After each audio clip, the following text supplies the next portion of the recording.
नमस्कार, आमी मंजू भट्टाचार्य। आमार गल्प पाठ आसरे आपनाके स्वागत जानाच्छि।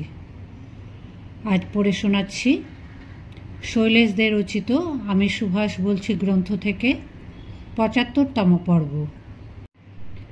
ओदिके तखन झड़ उठेছে अंतर्धान पर्वेर अन्यतम प्रधान नायक বিভির সত্যবংশের মনে। शुधु भावना और भावना, राशि राशि भावना। भावनार कारण सुभाष। सेई जे तिनि बार्लिने गिये 20 मे तारीखे एकटी निर्देश पाठिয়েছিলেন, তারপর থেকে এ পর্যন্ত আর কোনো খবরই পাওয়া যায় না তার দিক থেকে। কি ব্যাপার, এমন তো হবার কথা নয়। ইতিমধ্যে তিনি বারবার লোক পাঠিয়েছিলেন পাঞ্জাবের কীর্তি কিষাণ পার্টির কাছে, কিন্তু কোনো সদুত্তর মেলেনি। যা পাওয়া গিয়েছে সবই অস্পষ্ট ভাষা ভাষা উত্তর। কেন ওদের এই নিরুত্তাপ শীতলতা? মনে হয় কিছু একটা ঘটেছে। এদিকে পুলিশও চুপচাপ বসে নেই। প্রমাণ মেজদা শরৎ বসু গ্রেপ্তারি। জাপান যুদ্ধ ঘোষণা করেছে 1941 সালের 7ই ডিসেম্বর। ঠিক তার 4 দিন পরে 11ই ডিসেম্বর পুলিশ তার উডবর্ন পার্কের বাড়িতে গিয়ে হাজির। তোমাকে ভারত রক্ষা বিধির 26 ধারা অনুযায়ী গ্রেপ্তার করা হলো। অপরাধ? অপরাধ? জাপানের সঙ্গে তোমার যোগাযোগ রয়েছে। প্রমাণ? হ্যাঁ, প্রমাণ আমাদের হাতেই রয়েছে। হইচই করে উঠেছিল সংবাদপত্রগুলি। প্রমাণ যখন রয়েছে তখন বিনা বিচারে আটক করা কেন? আদালতে গিয়ে প্রমাণ করলেই তো হয়। পুলিশ কোনো জবাব দিতে পারেনি, হয়তোবা দেবার প্রয়োজনও বোধ করেনি। ফলে শেষ পর্যন্ত বন্দি নিবাস। এবার কার পালা? পরিস্থিতি সত্যিই বড় জটিল। কখন যে কি ঘটে বলা শক্ত। আশঙ্কা অমূলক হলো না। লাহোর থেকে মারাত্মক খবর নিয়ে ফিরে এলেন বিভির শান্তিময় গাঙ্গুলি। কমিউনিস্ট ভাবাপন্ন কীর্তি কিষাণ পার্টি সুভাষের ব্যাপারে আর কোনো রকম সহযোগিতা করতে প্রস্তুত নয়। সুভাষ সম্বন্ধে আর কোনো রকম উৎসাহও নেই তাদের। বিপদের যেন সুস্পষ্ট পদধ্বনি শুনতে পেলেন সত্যবাবু। কীর্তি কিষাণ পার্টি কোনো রকম সহযোগিতা করুক বা না করুক, তাতে আজ আর সুভাষের কিছু এসে যায় না, কারণ তিনি এখন নাগালের বাইরে। আশঙ্কার কারণ রয়েছে অন্য জায়গায়। অন্তর্ধান পর্ব সম্বন্ধে কোনো কিছুই কীর্তি কিষাণ পার্টির অজানা নয়। এ নিয়ে কোনো রকম বিশ্রী পরিস্থিতির সৃষ্টি হবে না তো? এদিকে দলের নেতৃবৃন্দের মধ্যে কেউ প্রায় বাইরে নেই। নরওয়ে আক্রান্ত হয়েছিল 1940 সালের 9ই এপ্রিল। 12ই এপ্রিলের মধ্যেই বিভির প্রথম শ্রেণীর নেতৃবৃন্দের মধ্যে 25 জনকে গ্রেপ্তার করা হয়েছে একে একে। সর্বাধিনায়ক হেমচন্দ্র ঘোষ, ভূপেন্দ্র কিশোর রক্ষিত রায়, মেজর সত্যগুপ্ত, মনীন্দ্র রায়, রসময় সুর, সুপতি রায়, নিকুঞ্জ সেন প্রমুখ কেউ বাদ নেই সেই তালিকা থেকে।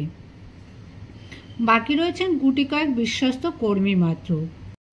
আর রয়েছেন জ্যোতিষ গুহ, যিনি ইতিপূর্বে মেদিনীপুরের 3য় জেলা ম্যাজিস্ট্রেট বার্জনিধন এবং দার্জিলিংয়ে বাংলার গভর্নর কুখ্যাত এন্ডারসন হত্যা প্রচেষ্টা দুটি পরিচালনা করেছিলেন অতি নিপুণভাবে। পরিস্থিতি মোটেই আশাপ্রদ নয়। মনে হয় শিগগিরই ঝড় উঠবে। মেঘের কুণ্ডলিতে যেন তারই আভাস। ঝড়ে সে প্রচণ্ড দাপটে কে যে কোথায় হারিয়ে যাবে বলা শক্ত। অনুমান মিথ্যে হলো না। প্রথমেই ধরা হলো সত্যবংশী আর জ্যোতিষ গুহকে। ওদিকে ধরা পড়লেন কাবুলের উত্তম চাঁদ। জীবনের অনেকগুলো বছরেই তাকে কাটাতে হলো লৌহ কপাটের অন্তরালে। অমলেন্দু ঘোষও রেহাই পেলেন না। তিনি তখন হিন্দুস্তান ইন্স্যুরেন্স কোম্পানির একজন কর্মী। কীর্তি কিষাণ পার্টির প্রতি জ্যোতিষ গুহের নির্দেশ ছিল কোনো জরুরি খবরাখবর থাকলে তাঁরই অফিসের ঠিকানায় যেন যোগাযোগ করা হয়। সুতরাং ধরো এবার অমলেন্দু ঘোষকে। কিন্তু কোথায় অমলেন্দু ঘোষ? ছুটি নিয়ে তিনি তখন ঢাকাতে।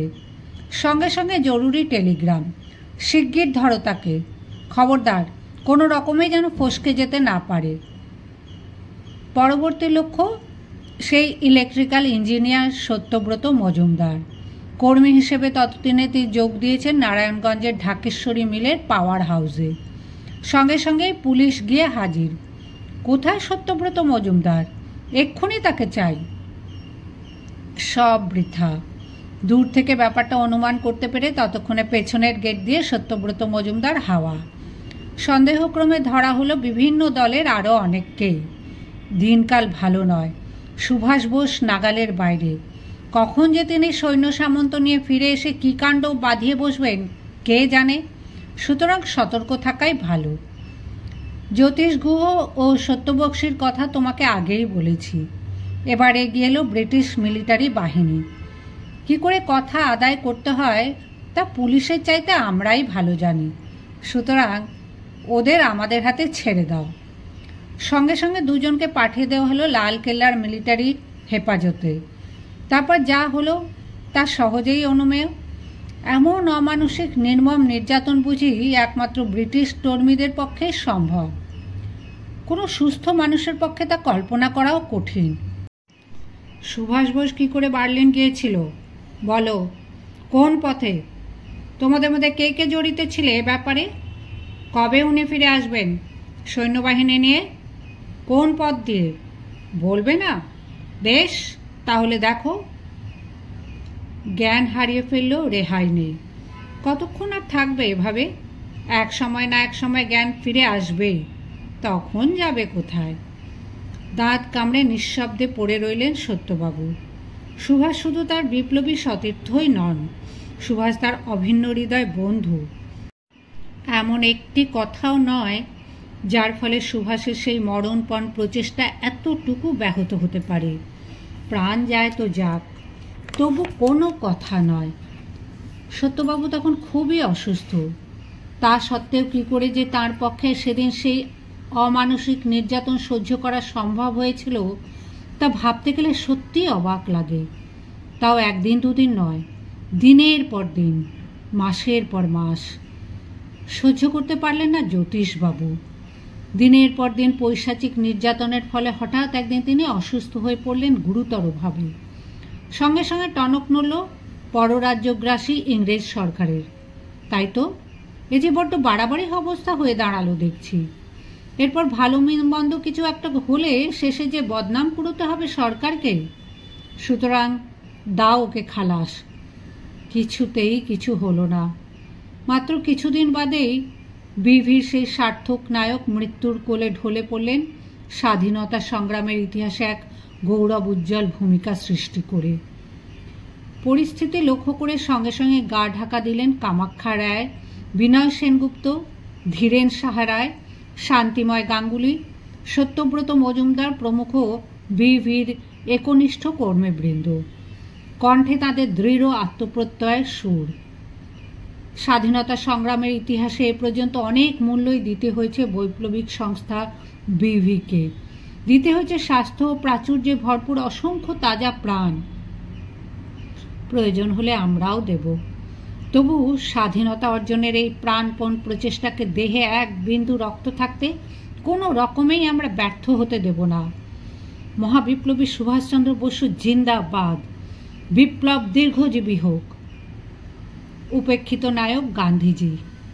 কেউ নেই সেদিন তার আশেপাশে, কেউ নেই।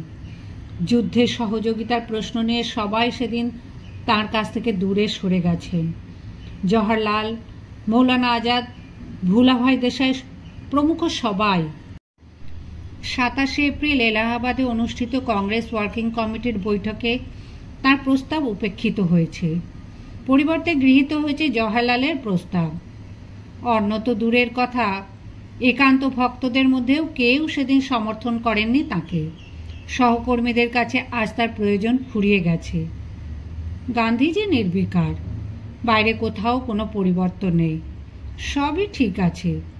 সবই চলছে সংসারের অপরিবর্তনীয় নিয়মের নির্দেশে। শুধু বুকের মধ্যে কোথায় যে একটা কান্নার পাখি ক্রমাগত ডানা ঝাপটে মরছে সে খবর কেউ জানে না। দিনগুলি যেন দুঃস্বপ্নের মতো আসে আর যায়। শুধু ভাবনা আর ভাবনা, অস্থির চঞ্চল সব ভাবনা। ক্রিপস প্রস্তাব ব্যর্থ হয়েছে। কি করা যায় এখন? মাঝে মাঝে অতীতের জীর্ণ পাতা ভেসে আসে চিন্তার আবর্তে। মনে পড়ে পুরনো মানুষের কথা, পুরনো জীবনের ছন্দ। মনে পড়ে বিদ্রোহী সন্তান সুভাষের কথা। বড় অভিমানী ছেলে, তাই অভিমান করে আজ সে দূরে সরে গেছে। যে করে হোক, যে কোনো উপায় হোক, স্বাধীনতা তার চাই। তার জন্য কোনো মতেই সে দেরি করতে প্রস্তুত নয়। মত ও পথ আলাদা, নইলে স্বাধীনতা তার নিজেরই কি কাম্য নয়? সারা জীবন কি তিনি সংগ্রাম করেননি পরাধীনতার বিরুদ্ধে? সংগ্রাম, সংগ্রাম আর সংগ্রাম। সংগ্রামের নামে ছেলেটা একেবারে উন্মত্ত যেন। জীবন ভোর একটাই মাত্র কথা, কোনো আপোষ নয়, কোনো দর কষাকষিও নয়। সংগ্রাম চাই, আপোষহীন সংগ্রাম। সংঘাত বেঁধেছিল 1928 সালে অনুষ্ঠিত কলকাতা কংগ্রেসে। তার লক্ষ্য ছিল সেদিন ডোমিনিয়ন স্ট্যাটাস বা স্বায়ত্তশাসন। অপরপক্ষে সুভাষ পূর্ণ স্বাধীনতার কমে কিছুতেই রাজি নয়। তারপর সে কি তার উদ্দীপ্ত ভাষণ, "The youths of India are no longer content with handing over all responsibility to their older leaders and sitting down with folded hands or following like dumb-driven cattle." 1929 সালে অনুষ্ঠিত লাহোর কংগ্রেসে আবার নতুন দাবি 81। আমি পাশাপাশি জাতীয় সরকার গড়ে তুলতে চাই। তারপর 1931 সালে অনুষ্ঠিত করাচি কংগ্রেস, ভগৎ সিং, সুখদেব ও রাজগুরুর ফাঁসিকে কেন্দ্র করে সে কি অবাঞ্ছিত পরিস্থিতি সেদিন। সুভাষের সেদিনের ভূমিকা কোনো রকমেই ভুলে যাবার নয়। তারপর দীর্ঘদিন ইউরোপে, সেখানেও তার সেই একই চেহারা। প্রমাণ বসু প্যাটেল বিবৃতি। গান্ধী নেতৃত্বের বিরুদ্ধে অমন বিবৃতি দেবার মতো যোগ্যতা সেদিন সারা হিন্দুস্থানে ওই একটি মানুষেরই বুঝি ছিল। 1938 সালে হরিপুরা কংগ্রেসের সভাপতি। আশ্চর্য, সবার মুখে সেদিন একই কথা, planning commission, planning commission, planning commission.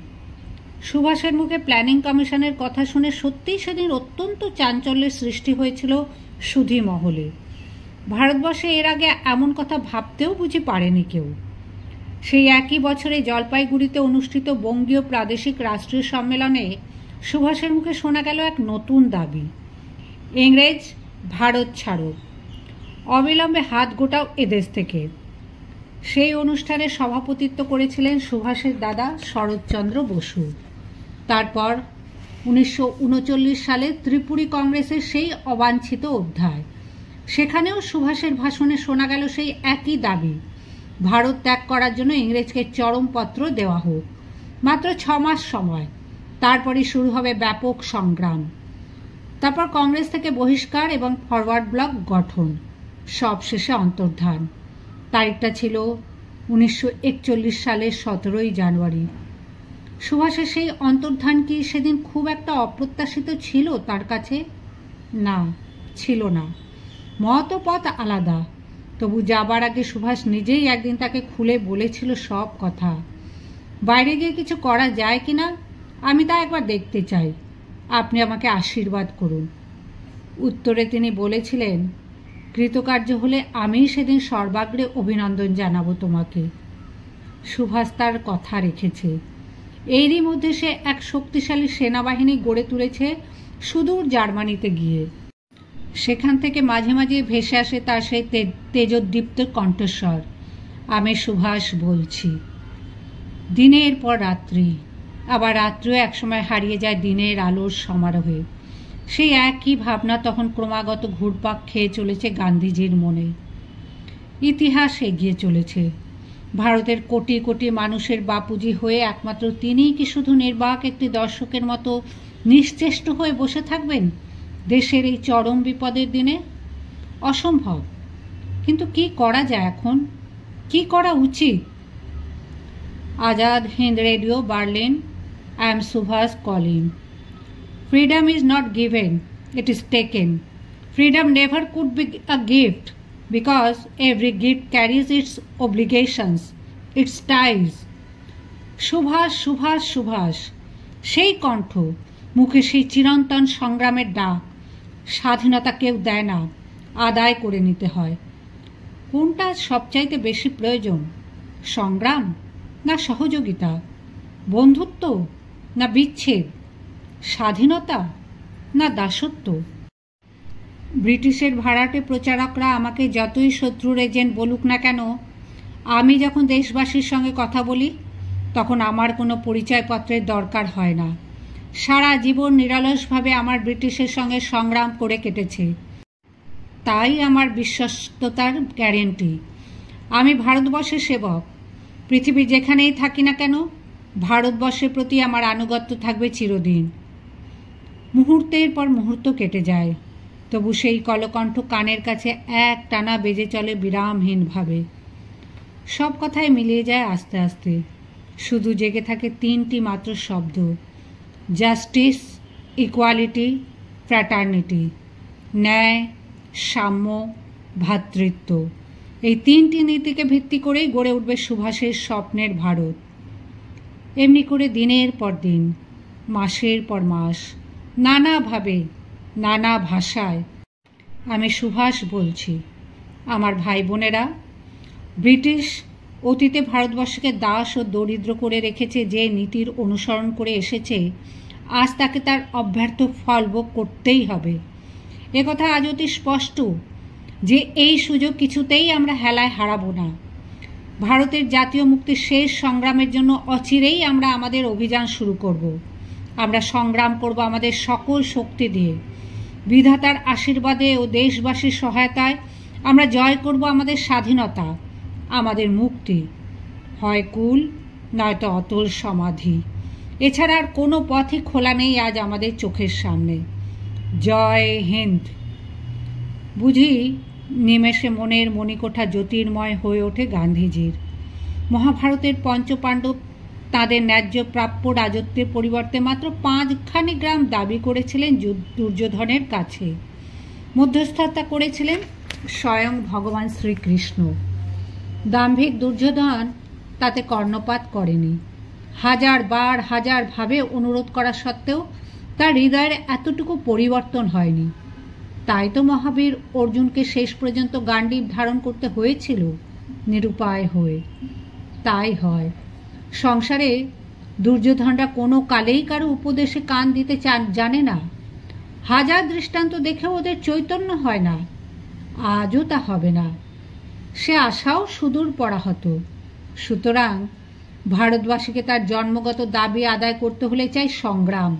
হয় কুল, নয়তো অতল সমাধি। করেঙ্গে ইয়া মরেঙ্গে। এছাড়া আজ আর কোনো পথই খোলা নেই ভারতবাসীর সামনে।